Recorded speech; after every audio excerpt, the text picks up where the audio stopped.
Hello and welcome to Vinyl Safari. My name is Sean Patterson. In this episode, I am speaking with Logan Brown. Logan is an old friend and peer of mine in the Kingston area music scene and has played in everything from hard rock and metal bands to blues trios to a solo singer-songwriter act, all of which have seen him evolve into one of the most prolific performers in the area. He's a fantastic guitarist and covers a vast range of styles, and as a frontman he commands an incredibly strong stage presence, taking after the likes of Dave Matthews and Ian Thornley of Big Wreck. Logan and I discussed his current music ventures, including the writing process for what will be his latest music release coming up within the next year, as well as his influences, his take on the current state of the music industry, favorite records, and much more. I hope you enjoy this episode, and if you do, please remember to subscribe to Oakridge Ave on YouTube, follow Vinyl Safari on your preferred podcatcher, and share the podcast wherever you can. Thanks again for listening, and now I bring you Mr. Logan Brown.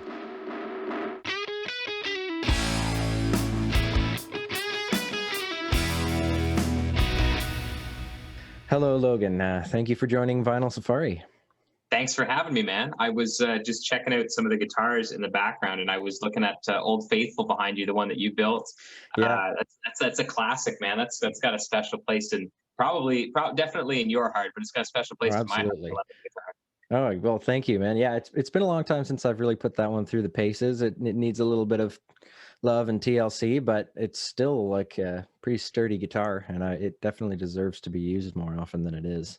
Yeah. I'm a sucker for a hollow body, and I think you found the best of both worlds there with the sort of Les Paul look with the hollow body thing. It's kind of like a thin line take.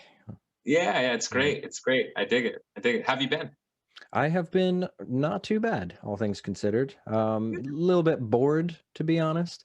It's hard to find things to fill the extra time with when you're still trying to be safe and not go out too much. It's nice that the bars and restaurants are open to some degree. It's still nice to be able to support them and give patronage to the businesses that we love. But it's still, there's when you're sitting at home and you're trying to fill the time in between the occasions that you manage to put together and work and everything else, it's definitely a lot of downtime. So is what it is. How about you? Good, man. I mean, it's about the same, really. I picked up a regular job when the apocalypse first happened.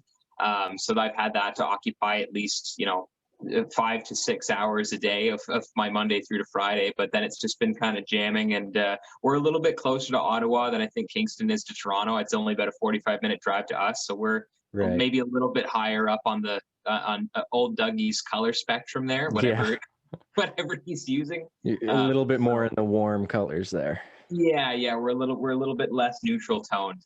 We're a little bit more cherry sunburst and a little bit less, gold top. But it's tougher for me to find the desire to go out, just because I am working the regular job. I work for Canada Post, so it's a small office. Okay. If I get sick, they have to shut the place down for like a week to 2 weeks, and then that's like 6 other people without work. So I'm finding it tough to want to go out for a pint, but I'm definitely ordering out as much as I can. Yeah, for sure. Yeah, no, that's understandable. It's a tricky situation for everybody. I have to say, though, from what I've seen, and now you were sort of cultivating this for a while before all of this kicked off, but you've managed to build up quite a decent YouTube channel, and you're doing lessons, as far as I understand, and things like that. So let me know how it's been going for you, sort of transitioning more to like the cyber world for guitar playing and teaching and all that kind of stuff. Yeah, it's been rough. I've been getting back into it more recently, just because I've got a new trio that we're going into the studio and we're doing rehearsals and stuff like that. That is amazing news. Yeah, it's fun. It's a lot of fun. So I'm posting more and trying to be more active on social media than I have been in the past like couple months, just because I'm trying to get people excited again about the idea of me releasing original music, as I am trying to get excited again about that prospect. But it's, I was thinking about this when I was talking to Taylor, because she's often she's often the words of wisdom, or the angel on my shoulder that I need to hear at any given time. But I was saying, it's like, I didn't get into this to live stream. So to like look at Twitch followings of my peers, and as much as I'm like really happy for them, it's like I cannot see myself, you know, I can't see myself being the next Jared Dines or aspiring to do that sort of thing, or being the next like what is it, the Riffs and Beards or anything Yeah. like that. It's like I don't know enough about the gear that I use. I know what I like, I know what I don't like. I don't know enough about theory to be the best online guitar teacher. So it's hard for me to really have any, like, social media and releasing music on the internet has always, and I've always had this sort of this mindset, is that it's a means to an end. You know, Yeah. all of a sudden releasing albums has become the new promotion to get people to come to your gigs, where the gigs are where you make money, as opposed to you would go on tour and that would just be sort of like half of your income. But now with the way Spotify works and the whole algorithm, it's like, okay, now you spend thousands of dollars in the studio as a marketing tool to get people to come out to your gigs where they will actually buy the shit. Yeah. um, you know, and that's fine. I mean, you can piss. I don't even know if I'm allowed to swear on this podcast. Absolutely. That's what podcasts are for. Oh, perfect, perfect. Yeah, like you can bitch and moan about it, and God knows, like some of our peers have, and it's not that I'm not sympathetic to that, especially if you are somebody that's like in your 40s and 50s and are a career musician, because it's like you were popular in the 90s and were able to make a living in the 90s, and then immediately saw with Napster that just skyrocket, the opposite of skyrocket, I guess, plummet, Yeah. you Tank. know, yeah, to like right to the ground. Mhm. And it's disheartening. I understand it completely, but it's like I can't really piss and moan and spend my time boycotting Spotify because musicians, the real way to support musicians is through their CD sales. No, it's not. Unfortunately, I wish it was, but Mhm. like I don't care how big your car is, it's not bigger than the share button and you reaching the 600 friends that you have on your social media. You know, if even 10% of that sees the video, that's still way more than the amount of people that you can fit in the average hatchback. So Yeah. sorry, man, play my CD all you want, but it's not helping me as much as you think it is. Yeah. It's a tricky situation. Because not only was I mean, it's been happening for, you know, the better part of 2 decades already, but not only was the whole music industry changing with its model for making money and having a career, and the way that people consume music. Now, on top of that, the one sort of solace that active artists had was touring, and that was just completely, the rug was pulled out from under everybody. Yeah, And everybody's kind of had to, you know, in a pinch, learn on the fly how to make it work doing everything in the digital world. And you know, I've seen some people do amazing work and have totally embraced it, and have been able to really do quite well, all things considered. I similarly am not in that camp. I just, like, I can't. It's not that I can't, because I'm sure I could if I really put all the time and effort required into it. It's just that it's so difficult to get the same kind of return, it yeah, seems, um, emotionally, and the same kind of fulfillment, that really drew me to music in the first place and playing live and everything. So it's, yeah, it's a bit of a mess. Did you happen to hear the first podcast I did with Hoxley? I saw it. I haven't checked it out yet, but I did see Yeah, that. Congratulations, he's by the way. I know he's a huge influence of yours. yeah, I had to resist the temptation. Actually, it wasn't a temptation because I was horrified of bringing it up, but the fact that I have two of his lyrics on my body. Oh well. It's funny. He's you know, somewhat friendly with me now. Like, we can chat here and there, and Yeah, I don't think I'll ever come to the point where I'll have to tell him that. So I'm yeah, terrifying. But anyway, I digress. He similarly to how you said, when the whole Napster sort of revolution came about in the late '90s, he really was riding and crashing with that wave. He yeah, like, and he discussed that when we did the podcast. Like, he was primed and ready to take off. Everything, all the stars were seemingly aligned, and then it launched. And you know, he discussed going into the, you know, record company like a week or two after his first big release went out, and they were just like, man, I don't know what to tell you. Like, your album was the most illegally downloaded album, you know, of the last like few weeks. And it's just, what can you do with that? Like, it was a yeah, total paradigm shift, and he, you know, everything changed. So he had to, you know, not only learn and adapt in that situation, but he also came up with one of, in my opinion, one of the best, most like holistic, fully formed live stream things that I've seen. He does this thing called Hoxley Night in Canada, and he does, you know, he's got multiple camera angles, really good sound quality. He plays amazing songs, and he does a phone in called Hawk Talk where you can chat with him during one part of the show. He writes songs about people's pets who send in pictures and video. Like, he totally grabbed the bull by the horns, and I just admired that so much, how he not only like had to basically reinvent himself to work in this music industry 20 years ago as it was going through a radical shift, but totally kept that same energy this time around and made it work. So he's one of the few that I've seen really make a go of it with this. But yeah, like you say, it's tough, man. And if you're not like really savvy and ready to put all the work in to get the payoff, and you know, it's tricky. And especially when the payoff is numbers, like it's just such a disconnect, you know, between the person, the artist and the audience. It's very foreign. Yeah. And you're taught almost to ignore the numbers, so to speak. Like, I find as a musician, as like playing live, especially as a guitar player, if you're launching into a solo and you do like, you know, that repeated pentatonic lick that gets the audience to go, woo, you know, gets the guy who's had a few too many to just like, yeah, that feeds you. Yeah. It gives you some energy. Whereas like with social media, if you're sitting there refreshing the page after you've posted a video, and you're just, and every time you see those heart reacts or those like laugh reacts, if you're trying to get a laugh, or like likes and stuff like that, that's a dopamine hit, but that's addictive, you know?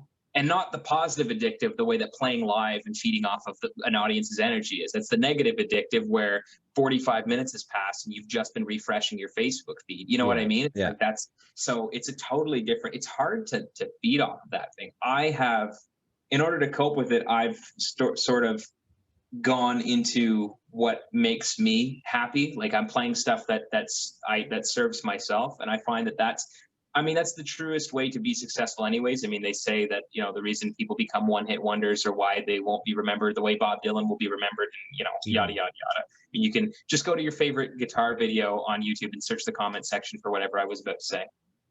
But you know, they say that it's not because they are going, oh, I have fans now and I want to do whatever the fans ask me to. It's because they retreat into themselves for the second album and be like, okay, well, why did I get into this? Before I was playing to the people in the bleachers. David Bowie's got that great quote, like, why am I here? Before I'm playing to the people in the bleachers, or the people in the audience, what put me on this stage to begin with? And that's the only thing that's kept me going and kept me creative during this whole thing. Is it's like, I make myself laugh, which sounds narcissistic, but like the way that my brain works, I know exactly what gets me laughing.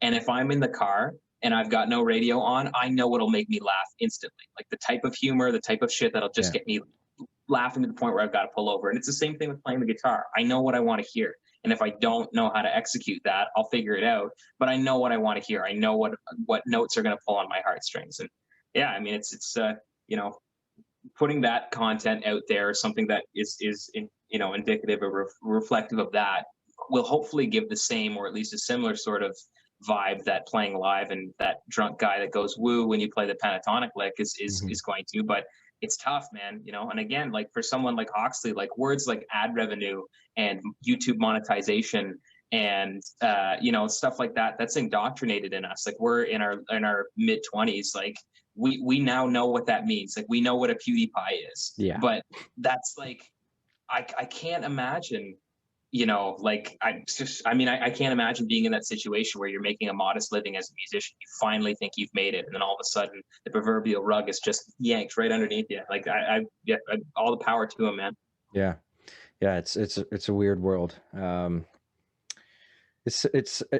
It's funny you mentioned just knowing what makes you tick and the reason that you do it. And that for me, that is what's kept me going. It's like, it's almost a painful kind of compulsion that I feel like I'm itching so badly to get back to some kind of normalcy, which obviously everybody is like, you know, come on, cry me a river. Right. But like, it's just one of those things where something that was formerly rather like a full 50, 60, 70% of what occupied my like brain power and my time was just gone in an instant, right? And now you have to either find a way to fill that extra time with whatever you can that's along the same lines, or fill it with something else, or take the extra 30-40% of your life and stretch that into 100, which is just, that's what I talked about earlier, about trying to just fill the days and find, reason to keep doing stuff and keep your chin up. But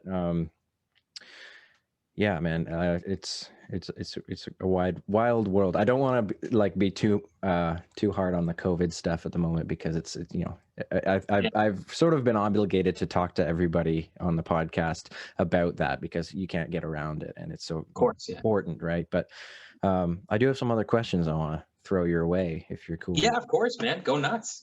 So, I mean, obviously I know who you are. Many of the people who will watch and listen to this will know who you are. But for the people who don't, would you mind just giving me like a basic sort of intro or background, how you got started in music and maybe your influences and whatnot? Yeah, of course. Yeah. So I got started actually probably because of Guitar Hero. I mean, that was me biggest, too. Yeah, that was the attainable, like all of a sudden. I mean, it goes back to that addictive thing and that immediate dopamine response of a crowd yelling your name, even if it's not really your name, it's your Xbox gamer tag. Yeah. Playing, something like Sweet Child of Mine, Guitar Hero 3, or Through the Fire. Well, maybe not Through the Fire and the Flames, because that was a little bit that was up there on the difficulty level. But even something like Slow Ride, it's like, and then you get that, and that's like, I was sold, man. I was sold. I borrowed a guitar and I played horribly in all single notes. What is it called? The System of a Down song. Oh yeah. But I played it like just as all beginners do. Oh man, just the most basic part of the melody. It was just the worst. And I remember I got like a sympathy woo, but that was it for me. Like I wasn't self-aware enough to know that guy was like, oh, he's not going to get any applause. I'm going to give him a yeah, man. Yeah. But that was it. I was hooked ever since. And I flirted with a heavy metal band and a hard rock band for quite some time when we first met. Mm-hmm. And then I started a solo project that was very very heavy into the John Mayer stuff, the Dave Matthews, like that sort of world. Yeah. And I've been just screwing around, sort of flirting in that world ever since, man. Like a singer-songwriter stuff. I got into basically all things guitar have driven my songwriting. And I like to think like there are certain times where I really want to admit that I'm the musician first and the songwriter first. But I know goddamn well when it's like I haven't written a song in weeks, but I'm sitting there with my guitar trying to figure out how to do this. Yeah. That it's like all things guitar drive me. So yeah, I mean, whether it's fingerstyle guitar, playing like electric blues or funk or heavy metal or hard rock, punk rock, like all of that stuff, man. If you put a Marshall stack and 6 strings on something, or 8, I'll fuck with that too. I'm all about it. So totally, man. I'm in the same camp. Like you say, you can kind of fool yourself into thinking you're Bob Dylan or whatever, like the songwriter, the lyricist, the real deep thinker. I mean, not that you cannot be multiple things at once, but fundamentally, I'm a guitarist, you're a guitarist. Like I see no shame in that for sure.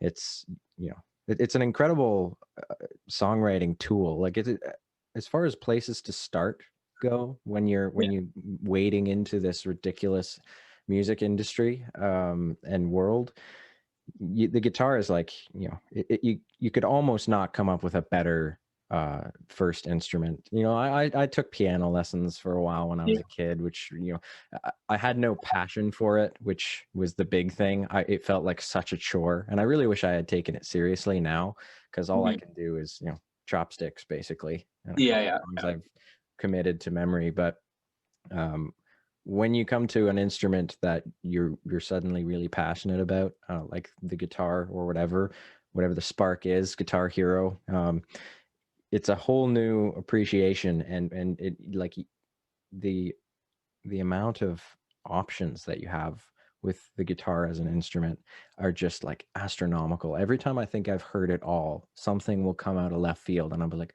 holy shit, where the hell did this come from? And it's that tactility and the personal like just the mechanics of it. You cannot, no two people can play the same thing and sound exactly the same. And that's really one of my favorite things about it. And it's great for songwriting too.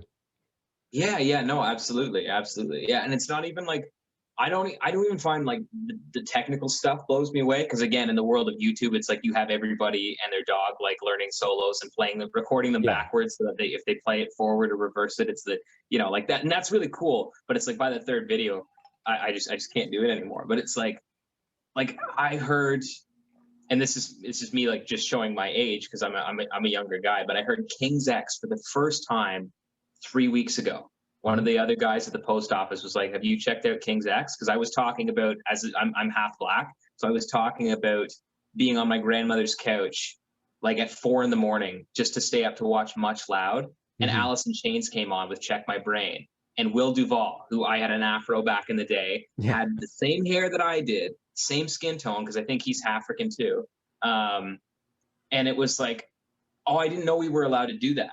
It was before I knew Slash was black, but I was like, oh, Yeah. I didn't know we were allowed to do that. And I was telling that story, and he's like, well, you've heard King's X though, right? I'm like, no. He's like, yo, Doug Pinnick. And I put on their Dogman record like 3 weeks ago, and it's like blew my ass away. And nothing that they're doing is anything that you haven't heard before. They wear their influences on their sleeve, whether it's Holdsworth or Led Zeppelin or Deep Purple or whatever. Mhm. But it's just like, I mean, it was like listening to the first. It was like the first time hearing rock music again. I was like, what the fuck? Where were these guys? Yeah. Like, how did I never, in my endless YouTube searching as an adolescent, discover these guys? Like, what the That fuck? happens to me regularly, and Yeah, it's a shame. I feel like it's so weird. Like it's got to be my own like psychosis. I find it so scary to wade into brand new music and stuff because it doesn't make any sense. There's like no actual like rationale behind it, but there's just so much great music out there that yeah, I'm almost intimidated to reach out and hear all this crazy amazing new stuff, and it almost terrifies me that my favorite artist could be someone I've never heard before. right, So right. I'm constantly in this position of wanting to listen to new music and then just retreating into like what's comfortable. So it's Yeah, really, really strange. But yeah, I haven't even heard of King's X. I'm gonna have to look them up now. they're Um, fucking unreal, unreal. The first like 5 tracks off the Dogman record are just top notch. They sound like Alice in Chains 2.0. Like okay. it's just a little bit. It's like Alice in Chains, but just a little bit more. And like no disrespect to Alice in Chains, again, one of my favorite bands, but it's just a little bit like the harmonies are just a little bit tighter, a little bit more harmonically dense, and a little bit more interesting. The guitar playing is just a little bit more like just a little bit more bite to it, a little bit more technique. The singing is just like crystal clear. It's Yeah. yeah, it's like Alice in Chains 2.0. I had that same reaction with the first time I listened to Endless Nights, and not to kiss your ass for a little bit, but honest to God, man, like because I have this thing where I'm scared to listen to my friends' music sometimes because it's like you never know, especially nowadays, like you never know how it's gonna go. And I knew that I was gonna like it. I knew that I was gonna like your stuff because I've liked everything that you've touched since we've met, but it was You're too just I kind. was just downloading a whole bunch of music, particularly local or indie artists, unsigned artists, and I was just listening to it, and there was good songs on, and I was like, oh, that's cool, and I'm like, oh, like that really sounds like a John Mayer song, and then that intro, like that hallway super reverb drum sound It kicked in, actually was a hallway too. dude. Yeah. Yeah, and I was like, what the fuck? And then as soon as that opening guitar riff kicked in, it's like you guys did it right. You know what I mean? It's like, okay, this doesn't sound like my friends anymore. You know what I mean? Okay. This sounds like it's a song. This sounds like it's a song that I'm hearing for the first time on the radio. It sounds like a song that I'm hearing over loudspeakers at a bar. Like this sounds like a song, and then it happens to be my friends. Whereas Well, I find that, just because music is so saturated, a lot of the times I do listen to songs and I'm like, okay, my friend has a song out and I'm going to listen to it. And it's a good song, but it's not anything. It's like, oh, okay, it's a good song. You know what I mean? Whereas right. this was, I was like, man, this fucking rock tune. And it just so happens that Sean's doing it. Well, Like, oh, it's Oakridge Down, I really appreciate you saying that. It's I, Weirdly, I have a weird relationship with that song personally, Yeah, because I yeah, feel like, and this is not to like blow smoke up my own ass or anything. Like I yeah, it's sort of for me as a songwriter and a guitarist and everything. We finished that song. I remember sitting in the studio listening to the rough mix. I was just like, I feel like we just set a bar for ourselves that's going to be really hard. Like this is, I compare everything that we do now to that song. And I yeah, love that. Like that whole album, it means a lot to me and to us. Like it was the first thing we put out that we can be super proud of this. Like we put our yeah, best work on that record that we had at the time. And but that one in particular, I'm particularly proud of, because there was just something there that really kicked off and worked. yeah, Um, but yeah, I really do appreciate you saying that. It's yeah, I kind of don't know what to say, to be honest. I yeah, was yeah. just doing No, my thing. I was just fucking around with a pentatonic lick, and I was like, and I was like, okay, yeah. that's cool. Well, it's the most like everything from that, everything in that, like, I mean, that's like put that whole motif right into my veins, man. Like it's I eat that shit up. It's like Down to the John music Mayer video of you guys in if the he. car. Oh, You know what I mean? It's like this is they've done it. You know, it's cool. It's that very was cool. a fun music video to make, actually. Yeah, It was, yeah, but yeah, that one I feel like is kind of like John Mayer if he played guitar for Kings of Leon or something. That's sort of the way yeah, that I see that sound as it came about. It was yeah, not like conscious. Obviously, I was, the John Mayer thing had been a big influence for a number of years before we went into that record, but it wasn't like, okay, we're going to synthesize these artists into one song. That's just the way it turned out. And it's, I'm glad to hear that it sounds like its own thing. yeah, yeah. No, it's cool, man. It's cool. The same way that when people talk about the, because people compare Stevie Ray Vaughan and Jimi Hendrix a lot, Mm, and people will yeah. say that, well, the difference is Jimi Hendrix was a rock guitar player that was playing blues, and Stevie Ray was a no, other way around. Jimi Hendrix was a blues guitar player playing rock.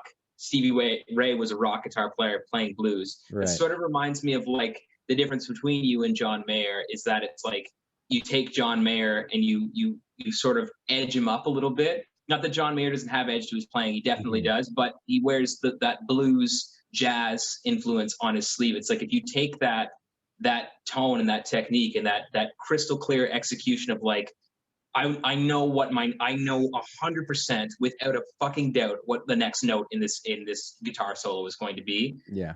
That's you. That's how especially when I heard the solo to Endless Nights, I was like, that's exactly, this is like the 2.0 of of that whole idea of that melodic thinking of like, oh, I know exactly where the fuck I'm going with this, and you're gonna love it, and everybody's gonna love it, and it's gonna be a fucking, and Watch Mojo is gonna make a top 10 greatest guitar solos list, and it's gonna be on there. So If Watch Mojo is still around by that point, I would love to yeah, see that. yeah, yeah, I mean, they have some questionable opinions on other things, so I'd take that yeah. with I a could have grain of picked a salt, but better list. it would be nice. I could have picked a better list channel for sure. Well, cheers, man. I have to say though, like this is, again, it's going to sound like we're just like chucking compliments left, right, and center, but your guitar playing wowed me from like the minute I saw you on the scene. And I think we'd probably crossed paths at a couple of these early like hard rock and metal shows and stuff, Yeah, the yeah. Time to Laugh type gigs and whatnot. Back in, R.I.P. what was it, yeah, 2000, probably 2009 to 2010, 11. That was sort of the peak of that period. But you had like a real amazing technicality, and you can shred. Like I can't shred. I can play fast here and there, but Yeah, eventually my hand's going to cramp up and I'm going to fail.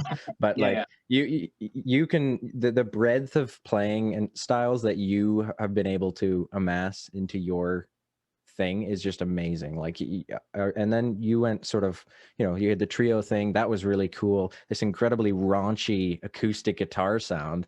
Like yeah, that was one of those things where it's like, I didn't know you could do that. It's like he's running his yeah, acoustic guitar through a tube amp or something. Like it was crazy, and it was just very cool to see somebody again in this scene doing something that I'd never even considered as a possibility. And you were writing some really amazing stuff.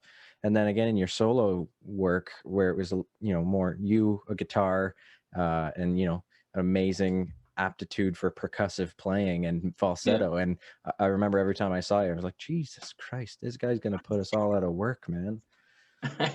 Well, thanks, man. Thanks. Yeah. No, it's all born out of like, again, born out of my love for guitar. Even the aspirations behind a trio are less to do with like sonically as a musician. I think of this ensemble, and more to do with like, okay, I know like how few people do I have to check with to make sure that they have the day off and a babysitter for their kid, to make sure that we can go and just like shred melt faces for 2.5 Yeah. hours. You know what I mean? It's like it's like I'm sure that an organ player or a keyboard player would fill the sound out more, but it's like all of my favorite guitar players were in power trios, and because that was the least amount of people you had to ask permission to go out and just fucking Yeah. rip for 25 minutes. And I think there's something like the least amount of musicians that you can get the most out of by comparison. Like the ratio there is insane. Yeah, And absolutely. you just think how visceral it is playing with guitar, bass, and drums with somebody singing, maybe a couple of you guys singing. Like it's just 0 to 60 with 3 human beings, and it's amazing. So yeah, like I had a blues trio for a short period of time, between like when I moved back to Kingston, because Oakridge was sort of in a transitional period as Nathan was getting more work and was thinking about leaving. But I was like, man, I just want to play. Like I don't want to just sit here and try and figure stuff out all day and play 2-3 shows a year. At the time it was just weird because, again, transitioning from cities, everything was crazy. But I was like, I'm just gonna find a couple of the best players I can find. We're going to put suits on to look like the John Mayer trio, and we're going to play blues. And it was a great experience. Like just having that, like it's so raw, and the improvisational aspect of it is really, it teaches you things that you didn't know about yourself and about performing, and about just keeping the flame running, for 2 hours. And that really informed what Oakridge became after that. Nathan decided to leave, no animosity there, which we're all very thankful for. But we were like, shit, what are we going to do? It was like, well, fuck, I've just spent a year playing in a trio. Why don't we just do a trio? We'll port some of the songs over, book a tour out east, and let's go. So that's what we did. And thank God, Taco came around, or Thomas, and started playing the guitar with us, and that, again, he's like a real catalyst for where we are now. But man, power trio, there's a reason that it's evergreen. Yeah, well, I mean, if you're ever going to get another guitar player though, like Thomas is, like, that guy is a monster player in his own right. So he's got an amazing sensibility just for musical texture, which is the biggest thing that he brought. Like, he's a great songwriter as well, but just his sensibilities for filling out sound and adding, ear candy here and there. Like it's always like the perfect intuition. And he was the first guy that I ever heard do like a triplet sort of pentatonic lick with that like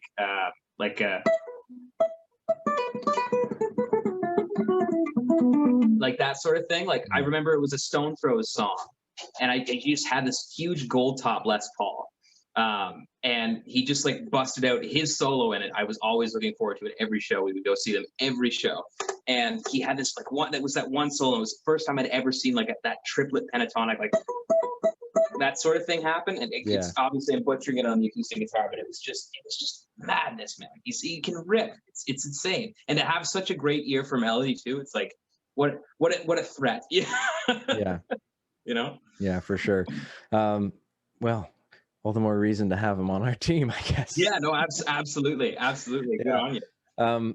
So yeah, I wanted to sort of continue down this guitar route a little bit, because I've asked this to a couple of people on the podcast recently, because I found it fascinating and exciting in a way to hear that apparently Fender sold more guitars in the year 2020 than they had in any prior year in their existence, which is good. amazing, considering how rare it is to hear guitar on the radio.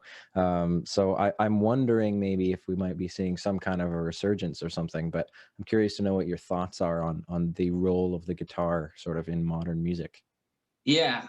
Well, I mean, I've never been of the mindset that like rock is dead. I mean, when or Nor have I. guitar is Yeah. dead, like it's I mean, Gene Simmons like God love him, but like that guy's been ruled by the almighty dollar since the inception of Kiss. His whole thing has been branding. And he'll say like that they're not great songwriters to begin with. It was all about, playing shows and making money. Yeah. But I think the era of like the millionaire musician, and when I say musician, I mean like just a musician. Like, let's not forget, like Kanye West is a billionaire, but like 60% of his net worth is Yeah. Yeezys. You know what I mean? Yeah. Yeah. Um, I think that era is done, but I think that the guitar, in my opinion, is just as popular as it always has been. And when you see everything from the guitar community on the internet of like Mateus Sasato, the Tim Henson and the guys from Polyphia, people learning how to mix and gent like Periphery. I mean, Tosin Abasi Yeah. is writing 8-string prog with no bass player and had enough money to start up his own fucking guitar company. Like, the guitar community is alive and well, Yeah. Yeah. And it's like every pop musician that goes out and puts a band together, they get wicked guitar players to rip for them. Shawn Mendes has a guitar player. Shawn Mendes plays monster guitar. You know what I mean? Like, the guitar for sure is alive and well. I think our guitar heroes are changing. Anybody that wants to shred is going to have to like dig deep on the internet in order to find it. And I think songwriters and stuff like that, and people that are learning how to, do sort of bluesy stuff. I mean, we have a lot to owe, or we owe a lot to John Mayer, I think, for keeping the spirit of the guitar alive and well, especially in pop music. Yeah. But yeah, I mean, that's fantastic to hear that Fender sold more guitars in 2020. Yeah. It's exciting. Yeah, No, it's good. I have no like real expectations, but I like the thought that, the coming generations may have a resurgence of this incredible instrument, and that, I can only hope that there might be some young kid who looks back and hears of this band called Oakridge Ave from Kingston, or, and just hears some guitar and goes, damn, I wish I could do that. That was me with Billy Talent and fucking like everything from the early 2000s. I was just like, man, that like as soon as, obviously with Guitar Hero, I was in a real 80s phase when I first started. But as I was discovering music that was being made at the same time that I was into it, it was amazing to be on the same wave at the same time. So I can only hope that there will be, a new generation that's riding hopefully the 20s wave of rock and roll guitar. Yeah. I think about that stuff constantly. It makes me meticulous about my gear choice as well. Of like kids listening to like the long forgotten song by Oakridge Ave or by Logan Brown Trio and being like, oh, I wish I could do that or something like that. That's why I play cheap, more affordable gear. Is I was always disheartening to me to like look at someone like Slash and you don't understand at the time when you're learning how much practice makes perfect. But you hear the sound coming out of his guitar and you're like, well, it's because it's a $10,000 guitar and a $40,000 rig. You know what I mean? It's like, I will forever play solid state, beat 'em up amps and like $600 to $700 guitars because I want that point of the tone is in your hands to be, drilled home as much as possible. I do my shopping correctly. I'm not going to go and buy like a Squire Bullet from like, 2021 anytime soon. But it's diminishing returns, right? Like you get to a point where you've got an instrument that's going to do everything you need to do, and the extra cash on top is for flourishes, nice finishes, or a specific name on the headstock. But like every guitar I play, with the exception of two, is a parts caster. Like this guy right here is the first Strat I ever owned. It used to be surf green. But like I'm gonna just do this from scratch. Cost me $300 or $400, put it all together, and it's a workhorse. It means something more to me because I actually sort of, it didn't exist before I went in and decided to make it. And if it gets lost or stolen, I mean, it's a tragedy for me, emotionally, but it's not like I breaking the bank and losing, you know, essentially a down payment on a house by having a guitar Yeah, stolen. So yeah, it's seriously. the practicality is big too. I did want to ask as well about some of the guitars you're playing now, if you don't mind me Yeah, asking. of I course. see a couple of them behind you. Yeah. What's your go-to these days? So my go-to electric is this Ibanez AS. It's like an AS3 or something like that. It's right. Yeah, AS63. So it's like their cheap answer to Lucille. And Right. honestly, it was the color first. It was a Yeah. Christmas present, and it was I had seen it in Long and McQuaid, and Taylor and I both were nuts about the color. And then sure enough, Santa drops it off, close to Christmas time. Yeah.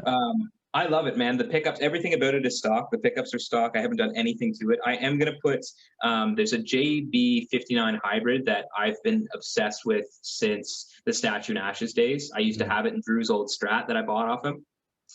And it's the best, cleanest sounding pickup that I've ever heard. And I mean, nowadays there's Fishman is in the electric guitar game. There's DiMarzio out the wazoo. EMGs are doing a crazy passive pickup now and bare knuckle and everything. But it's just like guitars, and pickups and everything like that. It's like, in my mind, there are three big companies, and I stick with them all the time. I can sound like me on the stock pickups. It's just for my preference for a little bit more bite on the low end. I would probably switch the bridge pickup to that JB59 hybrid. But it's great, man. It's fantastic. It's a semi-hollow, so I can play it and rip without it being plugged in, and I'm not disturbing anybody. But I'm also getting enough volume that I can practice bends and tone and articulation, and it's great. So it's a wicked guitar. I've heard it enough in your Instagram posts and stuff. It sounds great. And for people just listening and not watching it, how would you describe that shade of pink? It's like I guess this would be a baby pink. See, in my mind, I look at this as like the sister, or the big sister to the mint green sort of duo sonic here. Yeah, which that's a great guitar too. That's part of the reason why we went with this, is because they look so good together. They're very pastel. They look like, they're like fraternal twins or something. Yeah. It's great. They're fun. They're fun. This one's my favorite. This one I would play more, but this is Fender's. It sounds great when it's working, but this was Fender's delve into, can we do a whole bunch of stuff on like a very affordable guitar? Like, this guitar is probably like $550, $600 tops. And it's got it's the three-way toggle, but it's a humbucker in the bridge. It's like some type of like lipstick knockoff in the neck, pull switch, like different out of phase settings. And it's like, because of that, the volume pot in the neck pickup is going, there's just too much soldering on it. So I need to take it in and kind of get it pulled apart and rewired a little bit. But I mean, it's a great Mexican Fender when it works. The tone sounds great. It does the Strat thing if you want it to. And it's a nice, like, I've never been a big fan of Mustangs. So for me to have this sort of this is another one of Taylor's guitars, but for me to have this like in between Strat, in between Mustang sort of look and playability is cool. And it's like a super fast neck. I ditched the pick probably I don't know, 4 weeks ago. I mean, I've been on and off ditching the pick for like 3 years, but I'm back on the pick actually. Oh, really? Yeah, well, it just became unsustainable. I still love playing with my fingers, and I still will tuck the pick away a lot and do finger style stuff. But when you're using your index fingernail as a pick, for 2 or 3 years, playing, once, twice a week, it was just completely unsustainable. I was splitting my fingernail every single gig. I got to the point when we were on tour out east, I had to buy super glue to crust over my fingernail before gigs in order to keep from splitting. So I was just like, this is not sustainable. I don't need to be putting myself through this just to be the guy who doesn't use a pick, right? So I had to kind of go back into that realm, but it's okay. I can do pick slides now, which is cool. Yeah. See, I got into it. I'm coming from fingerstyle jazz after playing with Taylor for so long. So I already know all the hand care techniques that you need to do in order to not have finger splits. So I'm already I got the moisturizer on deck. That's a tax write-off when you're full time, shit like that. So, but yeah, I mean, this is a great guitar though, and I'm itching to kind of get it nice and working properly and everything like that, so that I can take it out and rip with it a little bit. Awesome. Yeah. And then you brought it up earlier, that acoustic as well. I want to get Yeah. a closer look at that. Yeah, this thing is an absolute monster. So it is like, it's laminate, but it was a limited edition 2008 or 2009 Takamine, and it's got their, like, it's called like the Cool Tube preamp system. So there's actually a, don't quote me on this, but I think there's a 12AX7 or something just shoved into the preamp. Yeah, it actually, you need to warm it up. Yeah, so it's this super warm, super bright, and very loud. I mean, when we played gigs, I would never raise the volume past like 15%. It's really amazing because it's such a small body. I think it's like double O or something like that. So it's not very loud when you're strumming. It's definitely not very bassy. But as soon as you plug it in, I mean, and it does all the fingerstyle stuff too. There's a mic somewhere down here. Yeah, I mean, way too many buttons and knobs that I would ever use. I just want to turn it on and be able to kind of, do shit like that. But yeah, it's great. I mean, Taylor's had this guitar for 100 years, and I have put probably 200 years worth of playing on it in the last 3 years. So it's a great guitar. That's a beautiful guitar, man. Yeah, it's mahogany too, I believe. Don't quote me on that, but I think it's mahogany back and sides, and then something laminate on the whatever the binding there is. Yeah, right, something like that.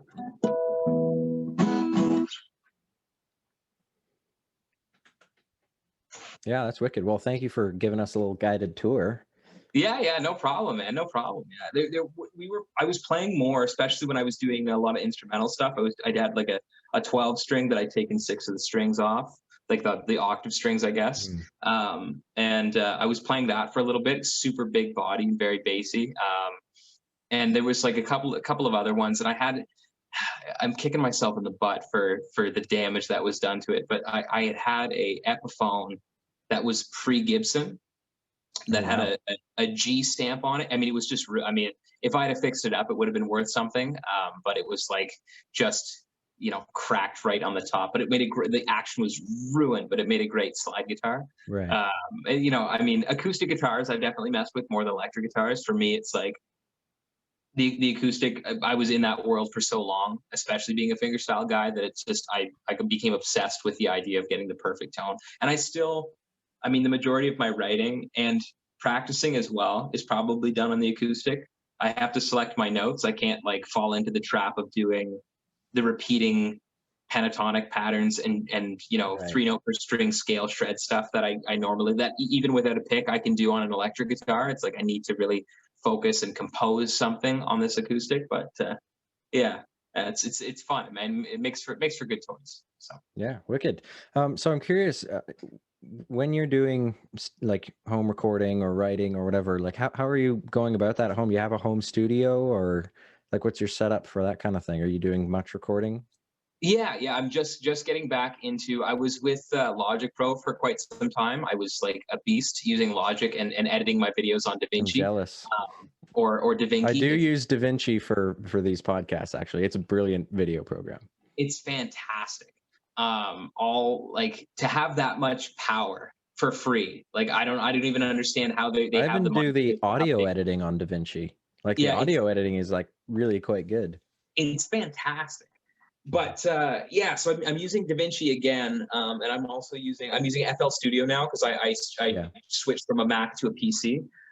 FL Studio has been a little bit of a learning curve because it's like all of the buttons that are supposed to be there are like in other places, and it makes me fucking furious. Yeah. I tried to learn FL like ages ago. My cousin who makes EDM is incredible at it. He can whip off an entire song in an hour and a half, like fully fledged. I don't understand it. Like takes so much time to just get knowing all of the ways around it. But I tremendously admire people who can. Yeah. Well, if you're doing EDM, I mean, as soon as I loaded it in, as soon as the $260 was out of my account and into FL Studio, the corporation, and I had downloaded all of the patches and everything, as soon as you load it up, it gives you like 60 different bass and 808 presets and like different pads and stuff and swells. And I'm like, whoa, whoa, whoa. How do I just plug my guitar in and record something? And they're like, sorry, like figure it out, man. Yeah, you're gonna need to spend at least 5 hours on YouTube to get that information. Dude, it took me 2 days to figure out where the volume automation was. Oh, I geez. recorded like a mock 30-second guitar track just so that I could figure out how to do a fade out, and it took me 2 fucking days to figure it out. That's brutal. Oh, but I've I'm got that, using- so now I can do YouTube videos. That's all I can do.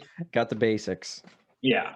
I'm using Reaper myself, which I used How to do you have. like it? I do like it a lot, actually. I used to use it ages ago when it was free. I got it with a CD, like like an old modeling amp that I got when I was like freaking 13, 14. Yeah. And I just found it when I was in college. Somehow it made it to my dorm. And I was like, well, just load this up. I'll probably use that. And I got, relatively good at it. It's very similar to Logic. And can use a lot of the same sort of plugins and things like that you can get for FL and whatnot. But I bit the bullet and bought a subscription recently, and I've been really enjoying having that. It's just it's your average DAW really.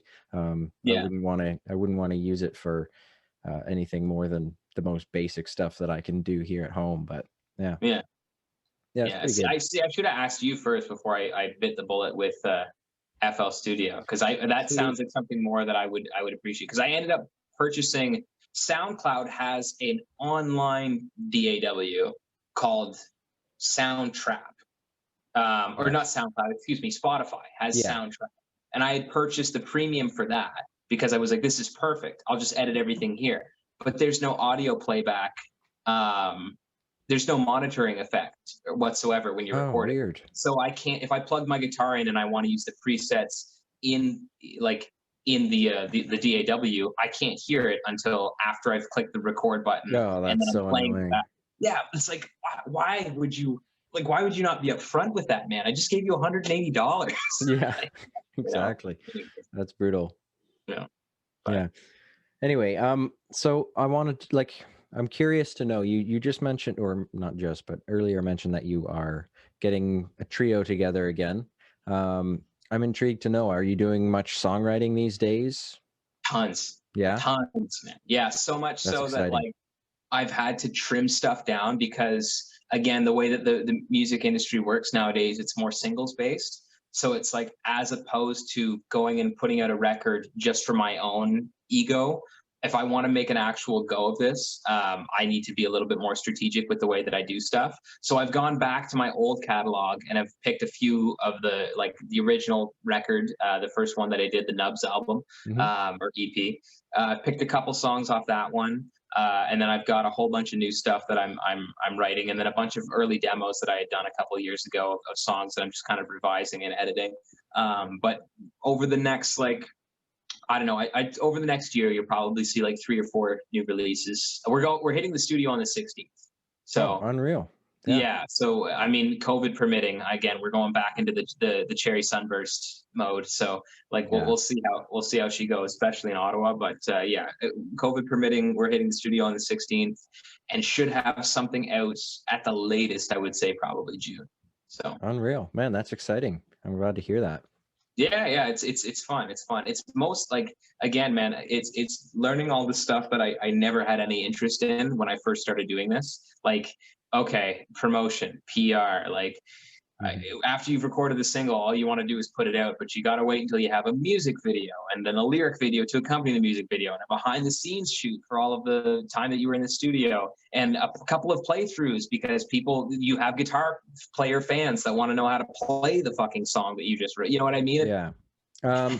So I'm curious to know about your approach to songwriting. How, when you're sitting down, you go, okay, I've got this idea, I'm going to flesh it out into a song. How do you go about that? So for me, especially recently, I know that if I sit down with the guitar, it's going to become a guitar day.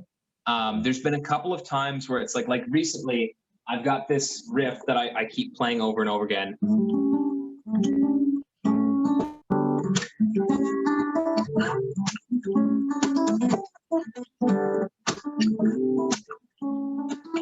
And then so on and so forth ad nauseum. Thanks, man. I know that I want to do something with that just because I like the way that that comes out. That's not just a riff that I was fucking around with. But most of the time, it's on the way to work. I get up at 5 every day just because I live in Smiths Falls and work is in Lanark, so it's a 40-minute drive, and I still kind of want to get up and not immediately hit the shower and go to work. So I'll write lyrics in the morning. I'll grab usually the Duo Sonic because it's not a hollow body, so I can kind of play that and not annoy the neighbors, or Tay.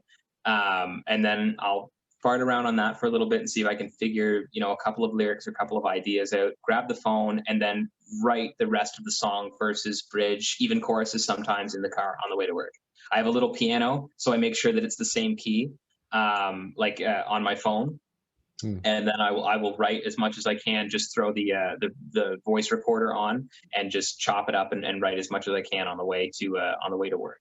I mean, if a lyric idea doesn't stick with me or doesn't immediately come to me, then I find that it's like sitting and crafting poetry in the notes section of my phone or in a notebook. That's just not me. I like to have the chills as soon as I stumble across something, and I find that that's more organic if I'm sort of stream of consciousness. Maybe it's the podcaster in me, but I feel like it's more organic if I'm stream of consciousness, sort of like singing ideas and developing an idea and a pattern with my lyrics. Yeah, that's unreal. So would you say generally it's like a musical idea first and then lyrics second, or does it depend on the song? So it does tend to come from the guitar first. Although recently it has been music and lyrics first. I've had a couple of ideas that, if I have like particular chord progressions or changes, walk downs, even, like I'll be able to sort of sing that idea into my head. And again, like as a guitar player with keys, you have keys as a singer and you have keys as a guitar player. And sometimes the two things line up and sometimes they don't. My recent thing right now is learning how to sing better. I think as a guitarist, I'm happy with my progress, but it's definitely like developing a mixed register, trying to visualize like the ability to blend both chest voice and head voice together. Where I'm throwing my voice, like if it's coming out of my nose, is it coming, how soft my tongue is, how relaxed my shoulders are, shit like that. I'm trying to think of in order to hit higher notes.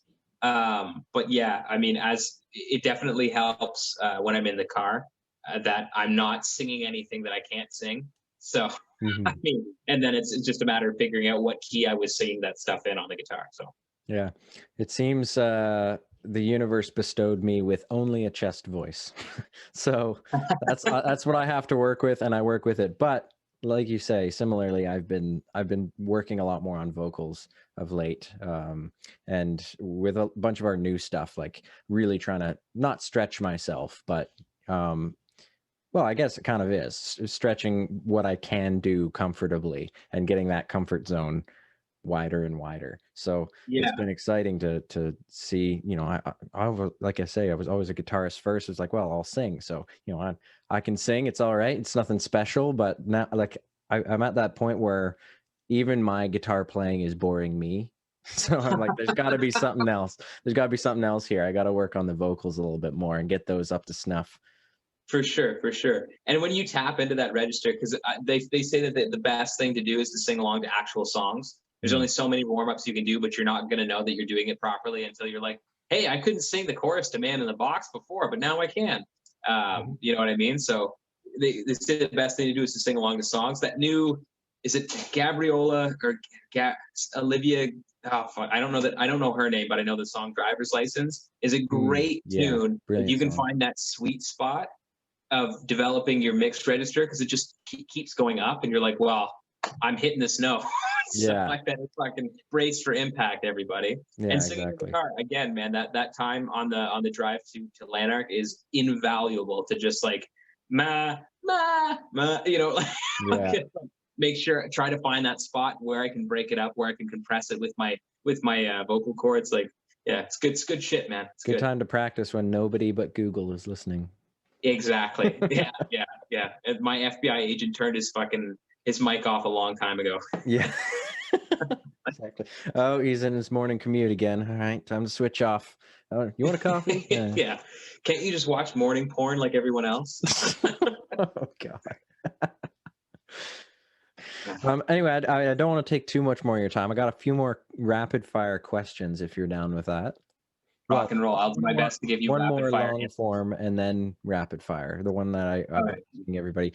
And I'm going to put you on the spot because it's the hardest question in the world, other than what genre do you play? 3 favorite records. You had to pick 3 desert island records, so to speak. Oh, damn. Okay, 3 favorite records. Continuum, for sure. Nice. Albatross, Big Wreck. And Under the Table and Dreaming, Dave Matthews Band. That is a solid trio of albums right there. And I'm not going to think of it anymore because I know I'm going to be like, fuck, why didn't I include? But that's my 3 gut answers. That's good. You're more confident than most that I've asked, because they're always like, oh, I'm going to think of something as soon as we hang up. But yeah, I mean, wicked albums. I mean, I'm right there with you for Continuum. I mean, that would probably be on my top 3, to be honest. Yeah, there are very few perfect albums that, like, every song I'm like, I'm in the mood for this. I'm in the mood for this. That's although that Dog Man by King's X, I tell you, man, it's up there. It's up there. You got to be in the mood for it. But yeah, it's up I'm there. gonna put that on after this. While I'm making dinner, I'm gonna listen to them. Yeah. All right. So rapid fire questions. Hopefully we can get through these before another huge cut in our internet. Yeah. All right. Beatles or Stones? Beatles. Yeah, I'm gonna say Beatles. Yeah. Okay, it can be narrow. That's fine. Yeah. Yeah. It's tough, man. Beatles did more for music. I think I like the Stones. If I was younger, I would have said Stones hands down. But I can't stand, like, all of the vitriol that Keith Richards has said about guitar players that play more than like the 2 fucking blues notes that he plays in every goddamn solo he does. Yeah. It's like, between that and like just the Stones, like, not retiring. Like, it's like, it's impressive if nothing else. For sure. Yeah, no, I too hope that I am running off of booze and cocaine in my 70s. Yeah. Wicked. All right. Road or studio? Oh, road. 100%. 100%. Yeah. Yeah. I mean, there's a special that hits harder now when that's taken away from you too. Like, I there might have been a time where I might have leaned towards studio because of how much fun we had, with the recording we'd done over the last couple of years. But at this point, there is no contest. I would give anything to be at a shitty road gig in some crazy town that we've never been to before with 12 people in the room. No, it doesn't compare. I mean, if I'm going to drop $2,500 on something that'll probably net me 0 money, I definitely want to do it on the road. Yeah. And there's a special place in hell for the metronome. So, like, it's no competition. Yeah, for sure. Yeah, Harrison would probably agree with you on the metronome thing. Not to say he isn't a great, consistent drummer. He just fucking hates playing with a metronome, as do I. It's so inane. Like, it's the most inane sound that, like, devoid of all passion. Oh God, yeah. Those guitar players that are like, oh, you can play with it. It's like, fuck off, man. Yeah. I think not. Yeah. All right. Albums or singles? That's tough, man. Like, I cut my teeth and learned everything that I know now by sitting on my, like, dial-up computer and listening and ripping to albums. Mm-hmm. But it's been again, King's X, Dog Man is the most recent time that I've sat down and listened to an album front to back. And it's just easier to find, like, a single that you bump with. But I'm I'm gonna say singles. I feel like a Oh piece of yeah. shit singer, but I'm gonna say No, singles. that's you. I'm actually very happy that you did in a way, Yeah, because you're the first that I've asked that question who said singles. And I said, I know there's going to be somebody who can reason this out perfectly, because I can nearly do it to myself. I'm yeah. narrowly for albums. Like, but yeah, I love it. It's great. And there's I no don't. You wrong know what it answer. is?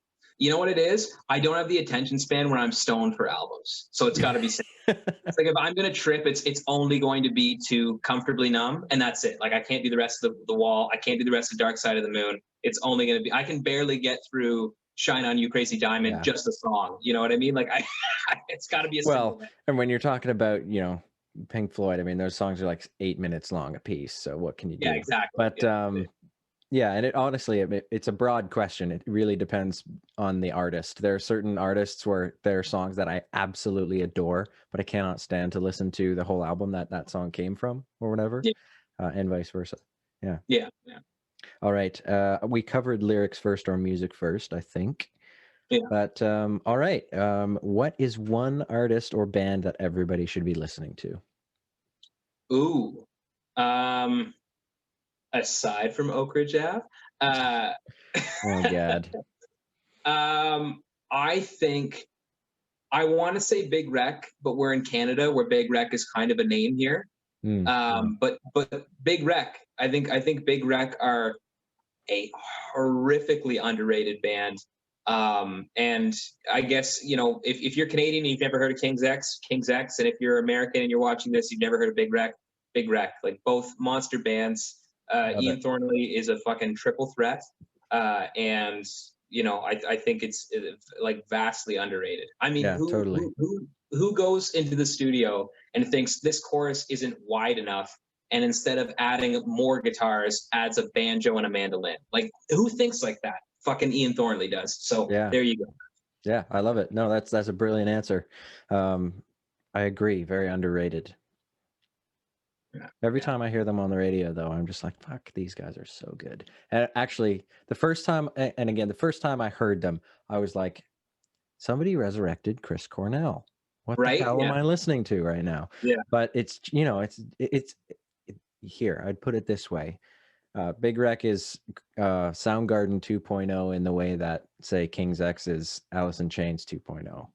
Exactly. Yeah. Yeah. Yeah. No, it's great. It really is fantastic. And I mean, Richie Kotzen is another Chris Cornell singer that plays mean guitar, but I find the songwriting isn't there with him. Like he tries to be, but it's with Ian, it's like the guy can write lyrics that'll bring me to tears, and then he'll like play a Steve Morse style guitar, like that will also bring me to tears Yeah. in jealousy and rage. But Yeah, those are the best ones.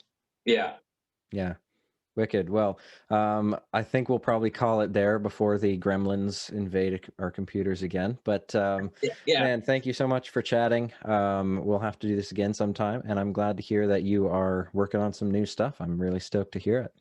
Yeah, man. Yeah, thank you very much for having me, man. It's exciting to get to sit down and talk with you about guitars and music and shit like that. And I'm very excited. I'm chomping at the bit to get music out. I wish I could plug something other than Instagram handles and shit like that right now, but I promise it's coming soon. Yeah, no, I will include all of the handles and stuff at the end of this video and podcast. So everybody, make sure that you go and follow Logan to hear his new stuff as it comes out this year. I can guarantee you, though I haven't heard it, it's going to be fire. Beauty, rock and roll. Wicked. Thanks, buddy. Thanks, man. All right, have a good one. You too. Cheers. Thank you for joining us on Vinyl Safari. If you enjoyed the podcast, please follow Vinyl Safari on whichever podcast platform you're using. And if you're watching on YouTube, subscribe to Oakridge Ave to catch the latest episodes, new music, and more. We greatly appreciate your support. You can also follow Logan at Logan Brown Sound on Facebook and at Logan Brown Music on Twitter. Thanks again for listening, and we'll see you on the next Vinyl Safari.